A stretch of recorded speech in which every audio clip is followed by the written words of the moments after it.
radio station. Mga bagong balita, mga nag-burn na chismis. mga impormasyong nag-iinit. Magandang hapon mga ka-MB. Ako nga pala si Papa J. Ako nga pala, si DJ Ponzo. Ang bagong chismis. Winner po na to para sa defending champion at de Manila University. At ang surging Adamson University noong Merkules. Tinapos ng Blue Eagles at ng Soaring Falcons ang elimination round ng UAAP Season 86 na may katulad na 7-7 win-loss records at maghaharap para sa winning quest na sa Final Four sa Merkules sa Mall of Asia Arena. Ikaw, Papa J, anong nasagap mo? Ito yung mga nasagap kong balita. Matutubad na ang pangarap ni Tokyo Olympics gold medalist na si Heidelin Diaz na magkakaroon ng weightlifting academy upang tulungan ang mga bagitong atletang nais sumunod sa kanyang yapak. Formal na nagkaroon ng groundbreaking ang HD Weightlifting Academy na nasa Halahala Rizal na magsisilbing tahanan ng mga batang weightlifters sa pagsasanay nito. Napakalaking halaga nito, no? Para sa mga kabataan na nangangarap na maging kagaya mo. Oo, napakalaking halaga talaga nito dahil madaming kabataan ang naengganyo sa husay niya sa weightlifting. Napakalaking halaga nito para kay Diaz habang naghahanda siya para sa Paris 2024. Meron siyang lugar para ensayo kasama ang mga bata na nangangarap na mapabilang sa pambansang koponan, maging isang world champion at Olympic medalist. Binahagi ni Diaz sa kanyang social media ang pagsisimula ng construction ng academy, kasama ang ilang kabataang weightlifters. Kasama rin si Diaz sa simpleng programa ang asawa nitong si Julius Naranjo, na siya rin tumatayong coach ni Diaz sa kanyang training camp. Inaasahang matatapos ang construction sa loob ng 4 na buwan. Ito rin ang magiging training venue ni Diaz sa paghahanda nito para sa 2024 Paris Olympics. At ayan ang balita namin ngayong araw. Pagpipataas, mag-1 preschool, Pitas, pagpipataas, mag-1 preschool, Pitas. Kaya moms, pag 3 pataas na sila, bigyan sila ng Bonakit Preschool 3 Plus for triple boost advantage in growth, in energy, and immunity. Pagpipataas, mag-1 preschool, Pitas, batang may laban. Sa araw na ito, inaasahan natin ang halos maaraw na panahon.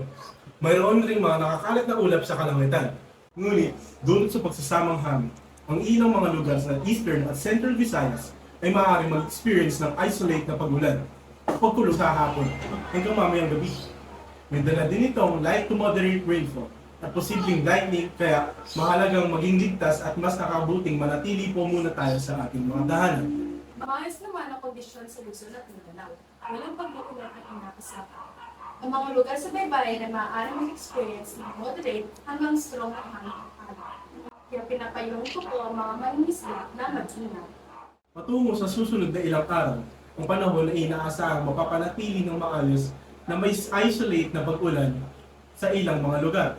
Magiging pare-pareho din ang mga temperatura na kasama sa mga daily highs ranging sa late 20s hanggang lower sa upper 30s Celsius at mga overnight lows sa mid hanggang late 20s Celsius. At ito na lamang ang weather forecast para sa araw na ito. Ako po si Kuya Chim, ang nagsasabi na ang buhay ay parang life lang. Maayong araw Pilipinas! Ako nga pala si Gardang Pia na will always keep you updated sa mga weather to keep you safer. Brush, brush, brush 3 times a day. Brush, brush, brush to keep cavities away. Brush, brush, brush 3 times a day. Brush with Colgate. Now, pagkagising, brush, brush, brush. Dalawa, sa tanghali. Brush, brush, brush. Tatlo, pag matulog. Brush, brush, brush 3 times a day. Brush with Colgate. Magandang araw sa inyong lahat. Na patuloy na nakikinig sa aming radyo. Ang nag-iisang MB Mga Bagong Balita. Ako si DJ Ella Banana. At ako nga pala si DJ Mika Gandara, sasabayan ka sa almusal. Simula ng umaga na puno ng impormasyon at mga balitang dapat mong malaman. Ang katawan ay galaw-galaw para ganahan buong araw. Ngayon po ay Miyerkules, November 25, 2023. Isang buwan na ang Pasko. Narito na ang unang bugso ng ating mga paggising na balita. Inaaksyon na rin ni Pangulong Marcos si Information and Communications Technology Secretary Ivan Uy naasikasuhin kaagad ang mga naselyuhang transaksyon sa Amerika pagbalik sa Pilipinas. DJ Ella Banana, danas mo ba ang mabagal na internet sa Pilipinas? Oo naman, partner. Para sa good news ng balitang ito, ayon kay Pangulong Marcos, ang internet sa Pilipinas ay bibilis na. Inaasahang bibilis na ang internet sa bansa sa mga darating na araw sa sandaling ilarga na ang paggamit ng satellite para sa internet service. Ito ang binigyang diin ni Pangulong Ferdinand Marcos Jr. sa kanyang pakikipagkita sa Filipino community sa Los Angeles, California. Sinabi ni PBBM, nagkaroon siya ng pagkakataon na malibot ang SpaceX facility sa Hawthorne, California, at nakita nito ang potensyal ng bansa para sa satellite broadband connectivity upang mapahusay ang koneksyon ng internet sa Pilipinas.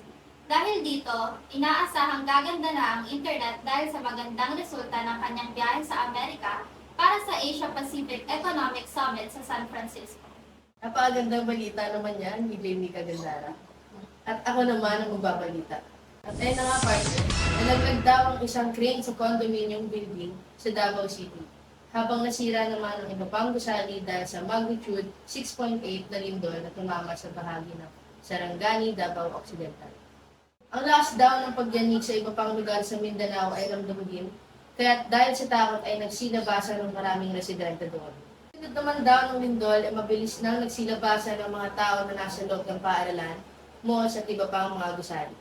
Ramdam daw nila ang intensity 4 na para pang sila ay dinibuyan. Sa ngayon, DJ Mika Gandara, ay nangangalap pa tayo ng datos kung mayroong kumpirmadong nasaktan at nasawi sa nangyaring paglindol. At yun ang mga balita mula sa mga bagong balita. Ako si DJ Ella Banana. At ako naman si DJ Mika Gandara, hanggang sa muli. By the way, Jamie, this is, ano nga ba pangalan nito? May nakalimutan ka ba? Let's go! Wala ka nakalimutan ha! Taxi! May nakalimutan ka ba? Babagsak ako nito! Oh no! May nakalimutan ka ba? Good memory makes a difference for me. Nakatulong ang Memo Plus Gold Pure and Natural Bacopa Monnieri. Memo Plus Gold lamang ang may gold memory. Talagang maalala, ang Memo Plus Gold ay hindi gamot at hindi pwedeng gamitin panggamot sa anumang uri ng sakit. Magandang araw mga ka-MB, mga bagong balita. Ang oras natin ngayon ay alas 4:30. May nagbabagang balita na naman tayong nahagilap sa araw ito. Ako si DJ Siri Doki. At ako naman si DJ Elisa Soberano. Alam mo ba, partner si sinabi ng Russia na plano nito magpadala ng mga cosmonaut sa buwan sa susunod na dekada? Marinig ko din yan, partner Hilda. Plano daw ng Russia na magpadala ng mga cosmonaut upang mapunta sa buwan. Tama ka dyan, partner Sigrid. At sa susunod na dekada, sa unang pagkakataon, sa kasaysayan na ito at nagnanais na magtayo ng moon base mula 2031. At ayon din daw sa Corporation Russo, na responsable para sa mga manned space flight. Inulat ng ahensya ng balita ng estado na PAS.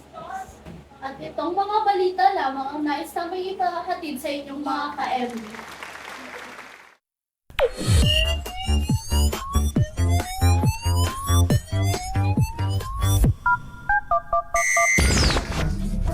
Mang Inasal Delivery. Ang Inasal Delivery. Dial #73033. Mang Inasal Delivery. Dial #73033.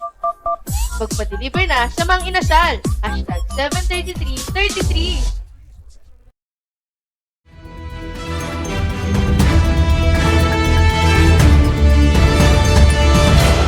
MB radio station